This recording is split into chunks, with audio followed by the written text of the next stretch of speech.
is a place to hold your notes. That's actually how it started many, many centuries ago. And I have so many scriptural references in here, I wanted to make sure that I didn't miss any of them. If you want the scriptural references, just ask us in the office, because this has them all footnoted and we can get you a copy. And the last is because there's something I've always wanted to say from a pulpit. Marriage. Marriage is what brings us together today. From the laughter I take it, a lot of you have seen the movie. If you haven't, it's The Princess Bride, and you should go see it. It's highly recommended. Marriage really is what brings us together today, marriage and family. We're finishing our series on what our faith tells us about various things. And this week, the last week, we're talking about what our faith tells us about marriage and family. It seems like a no-brainer. Marriage is good. Family is good. You can all go home now. But then there are the scriptures that we just heard, which are very odd scriptures. I have not come to bring peace to the earth, but a sword. I've come to set mother against daughter, and son against father, and mother-in-law against daughter-in-law, and son-in-law against father-in-law. Anyone who loves father or mother more than me is not worthy to follow me. Anyone who loves son or daughter more than me is not worthy to follow me. It's not what we expect. I mean, Jesus is supposed to be Mr. Family Values, or some people will even add Mr. Traditional Family Values on there. And yet here he's saying something that does not sound like traditional family values at all. In fact, if you look at Jesus' story, he's not really the poster boy for a traditional family. He was born out of wedlock. He ran away from home when he was 12. And when his parents fussed at him and why he would disrespect them so much that he would leave home, he said, well, I came to be in my father's house. Which I've always kind of pictured in my mind. The Bible doesn't give any hint of their reactions, but I've always imagined his parents saying something like, oh, I'll give you my father's house, young man. You come home right now.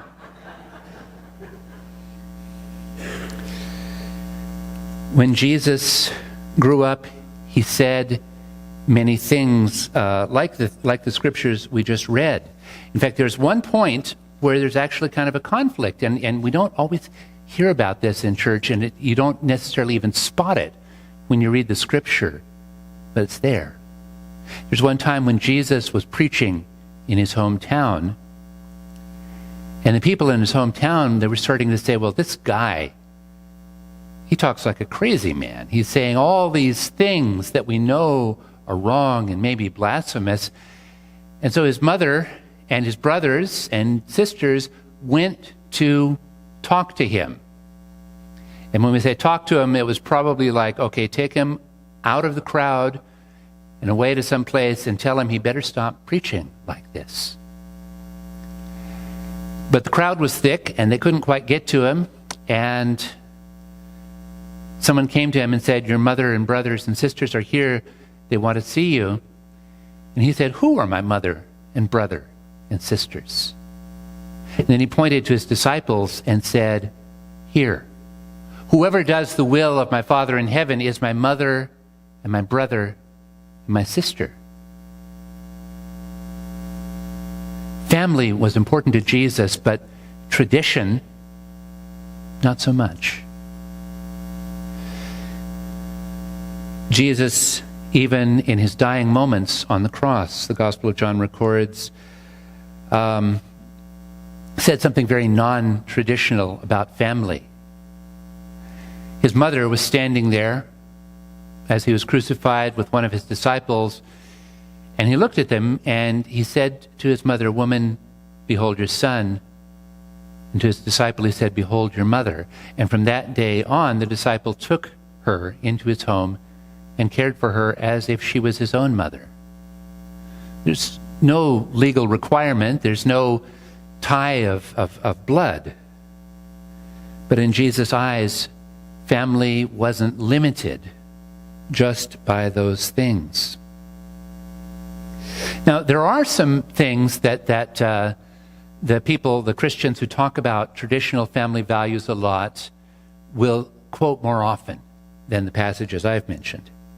There's some writers in the New Testament, a couple of whom borrow Paul's name, although the letters aren't really written by Paul. And there's one that doesn't even borrow Paul's name. He writes his own letter, and they kind of domesticate the message. And they push traditional family values. And traditional family values for them are, well, marriage is it's something that's not really an equal relationship. Men rule over the household, of course, as happens in every household in this congregation. And women are silent and submissive. If any women have any questions about this, Paul's advice to you is wait till you're home and then ask your husband. Children have even fewer rights than women. They're to be seen and not heard, or maybe not even seen. Children kind of are a bit of a bother and don't have any status in society. And in fact, if we look at the traditional family values, the biblical model of marriage and family is not what we think it is.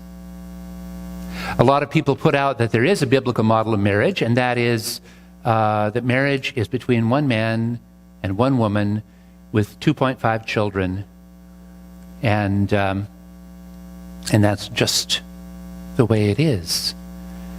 But if we look in the Old Testament, we see that the pattern was often marriages between one man and a number of women to be determined. There are several wives, perhaps. Abraham had only one wife, but he also had a concubine, a slave girl. Jacob had two wives, and their maidservants came in as part of a deal, and he had children by them as well. Solomon had, as one Sunday school test answer puts it, 300 wives and 800 porcupines.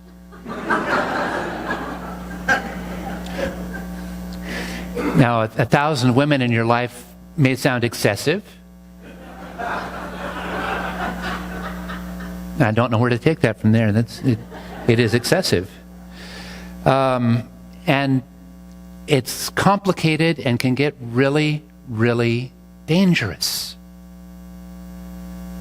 When Solomon died, one of the first things that happened is his supporters began killing all the children of the other mothers, of whom there were many, because you've got to secure your position, and when there are lots of heirs. We think family dynamics are difficult now, but in a household where you've got 4 wives and 12 sons and a number of daughters that, we don't count how many daughters there are. They're not that important. That is a mess. And children don't have it any better. You know, there's a law in Exodus that tells you, you probably shouldn't sell your daughter into slavery, but if you do, here's how you go about it. And there's a law in Leviticus that says if your kid sasses you, you can put them to death.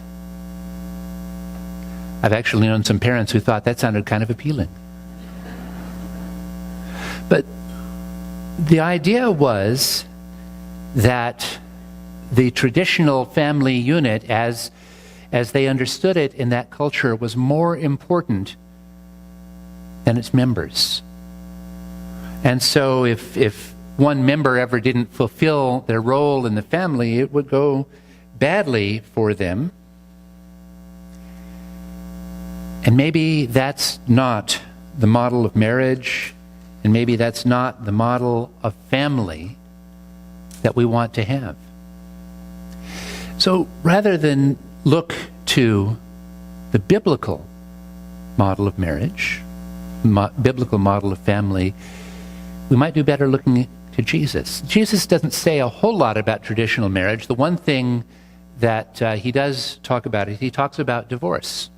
And he effectively says, if you're a man and you want to get a divorce, don't do it, which sounds pretty harsh to us. But what he's really saying is, if you get married, don't do it unless you are going to be absolutely serious and committed about it. Before his time, divorce was fairly easy. You just put the wife out on the street. Or after the time of Moses, you write out a certificate of divorce, and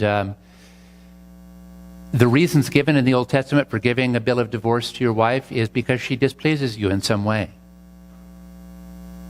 Has that ever happened in anyone's marriage?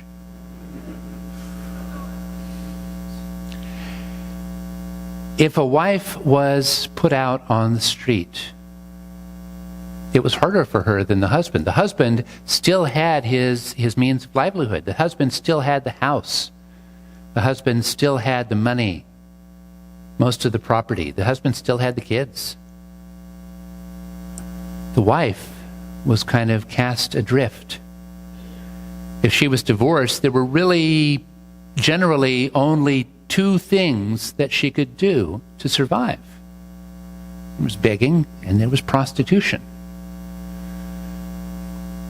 Jesus said, hey, if you put your wife out and she becomes a beggar or a prostitute, it's on the husband. It's not on her. The responsibility goes where the power is. It's something that made a lot of sense in the culture at the time because he was pushing for justice for people who were powerless in his culture. It's not something that makes nearly as much sense in our time. But I don't think Jesus was trying to put down rules for us to follow so much as he was trying to teach us a way of relating. And this was certainly true of the way he talked to women. Women in Judea in Jesus' time, they were segregated in pretty much the same way that we see women in traditional Islamic countries today. You don't go out unless you're being chaperoned by your husband or your father or your brother. You don't speak to someone unless they're your husband or your father or your brother or your son. Jesus spoke to women a lot. If you ever noticed that.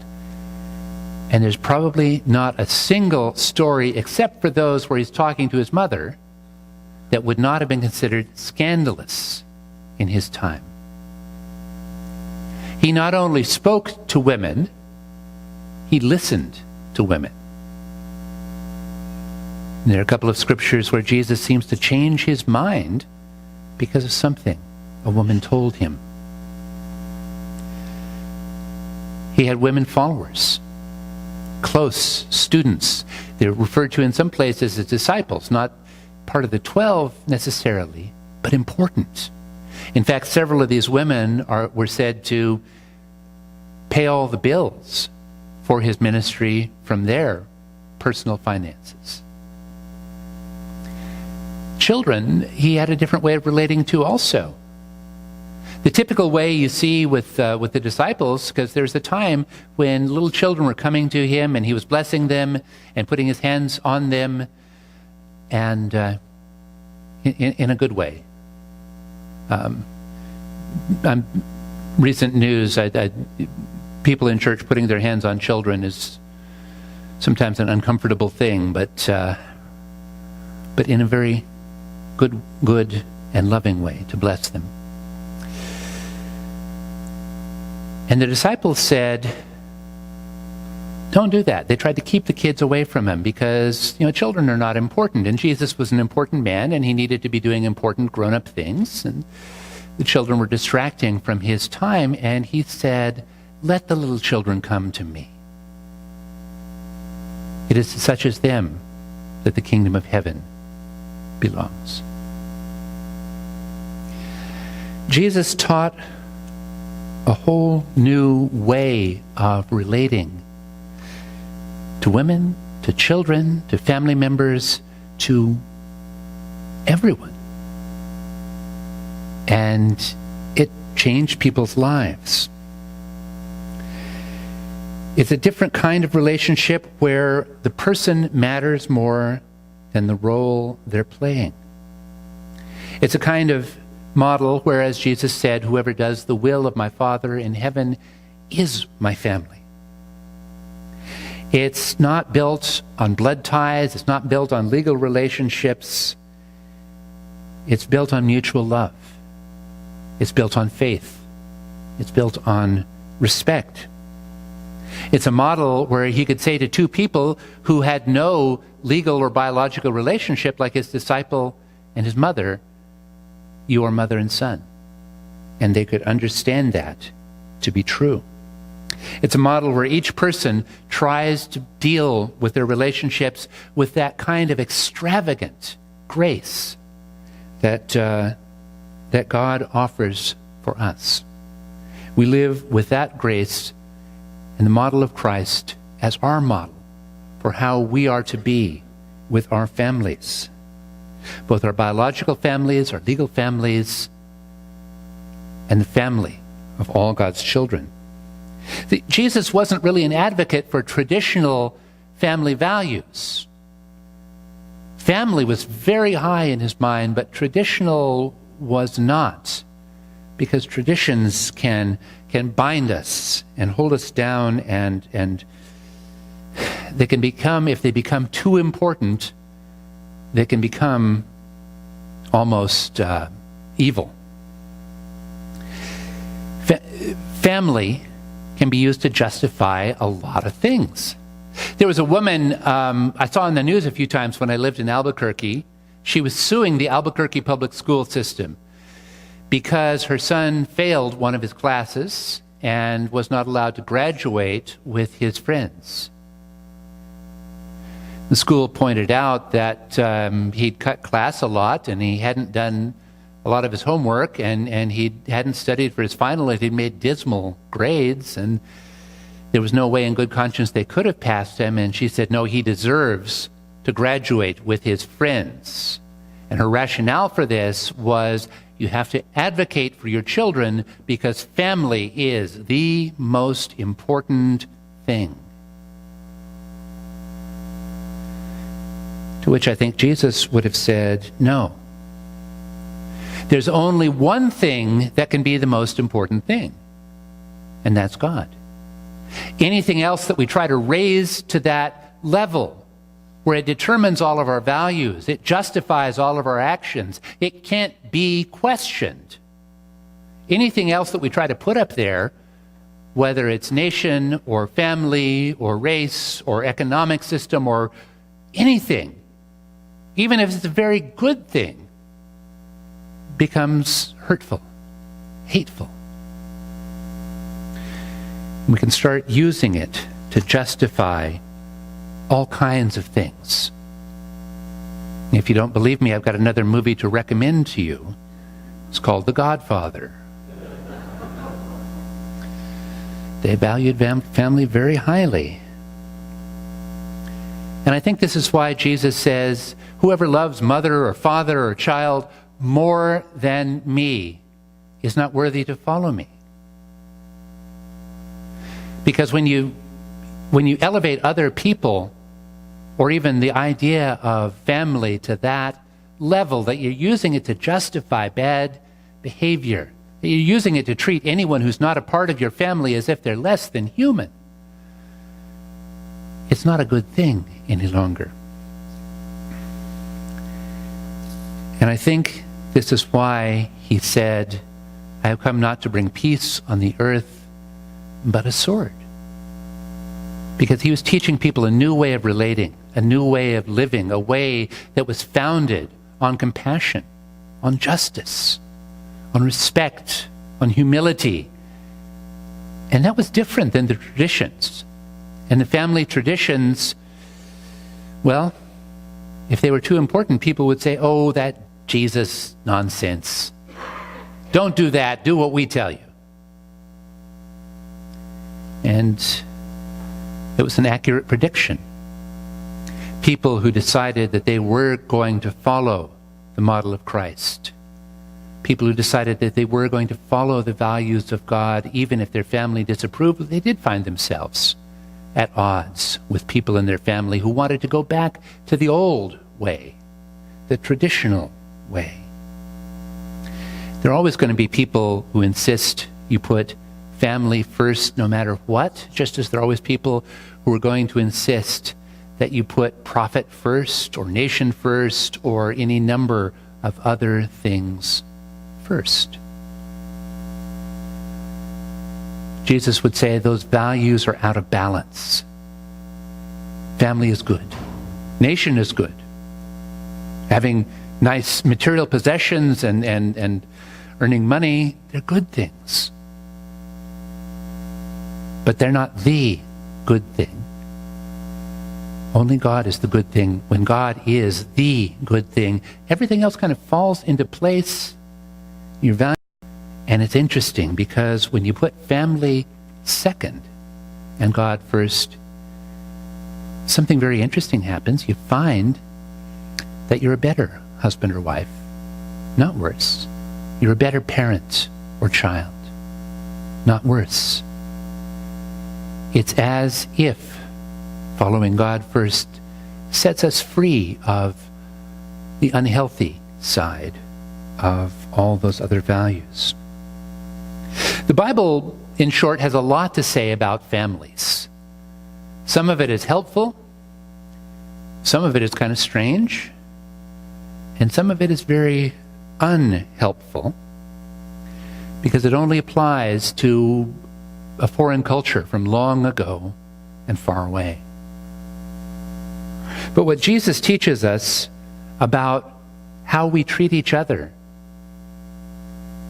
that's something that applies from age to age to age.